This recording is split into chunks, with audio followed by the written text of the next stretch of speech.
Hello hi అండి, నేను మీ శాంతి గౌతమ్. అందరూ ఎలా ఉన్నారు? బాగున్నారా? నేనైతే చాలా బాగున్నాను. ఈరోజు చూడగానే అర్థమైపోతుంది కదా, వెజ్ బిర్యానీ చేయబోతున్నాను. ముందుగా అయితే క్యారెట్, బీన్స్, ఆలు అనేది నేను వేడి నీళ్ళలో ఆల్రెడీ ఉడికిచ్చేసుకొని పక్కన పెట్టేసుకున్నాను. మనం దేంట్లో అయితే రైస్ అనేది చేసుకుంటామో ఆ కడాయి అనేది తీసుకోవాలి. నేను ఒక గిన్నె తీసుకున్నాను. అందులో కొద్దిగా కొత్తిమీర కట్ చేసి వేసుకున్నా, అండ్ పుదీనా, అలాగే కొద్దిగా ఫ్రైడ్ ఆనియన్స్ కూడా వేసుకున్నా, 2 ఇంచుల లవంగాలు, ఒక నాసుపువ్వు, కొద్దిగా చెక్క, కొద్దిగా షాజీరా, 1 టేబుల్ స్పూన్ అల్లం వెల్లుల్లి పేస్ట్, కొద్దిగా పసుపు, 1 టేబుల్ స్పూన్ కారం, 2 పచ్చిమిర్చి చీలికలు, 1 యాలక్కాయ, 1 కప్పు వరకు పెరుగు, 1 ఇంచు నిమ్మ చెక్క, కొద్దిగా salt, 1 table spoon garam masala, 1 table spoon ధనియాల పొడి, 1 బిర్యానీ. బాగా మిక్స్ చేయాలి. టీవీ సౌండ్ అంటే ఏమనుకోవద్దు. బాగా మిక్స్ చేయాలి దీన్ని ఇలా.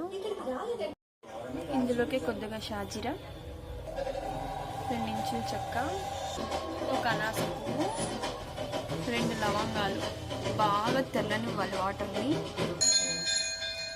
1 బిర్యానీ ఆకు, అలాగే అల్లం వెల్లుల్లి పేస్ట్ 1 టేబుల్ స్పూన్, అలాగే రాళ్ళుప్పు ఇందులోకి అడ్జస్ట్ చేసుకోవాలి, ఎందుకంటే రైస్లోకి ఇందులోకే పడుతుంది కాబట్టి. చూసారు కదా, వాటర్ ఇలా బాగా తెరలనివ్వాలి. తెరులుతున్న వాటర్లోకి రైస్ వేసేయాలి.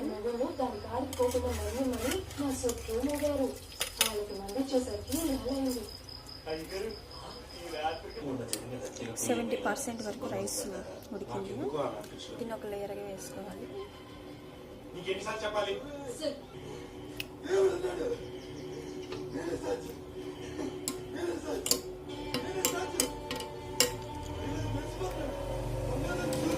ఒక 5 మినిట్స్ ఉడికించుకుంటే 80% ఇది కూడా కుక్ అయిపోతుంది.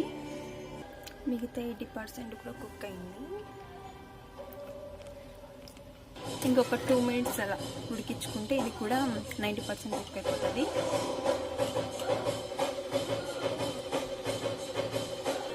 ఇందులో కొద్దిగా కొత్తిమీర,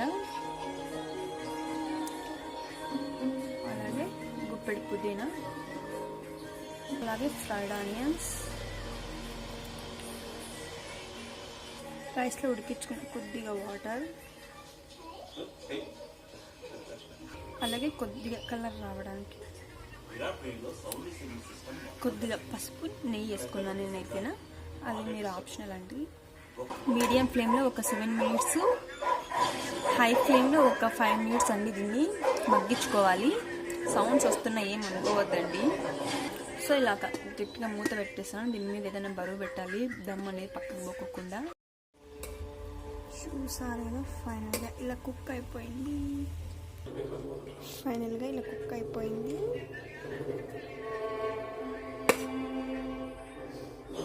veg dum biryani is ready. Please నా ఛానల్ ఇంకా చూడకపోతే చూసి లైక్ చేసి, షేర్ చేసి, సబ్స్క్రైబ్ చేయండి ఫ్రెండ్స్. Bye bye.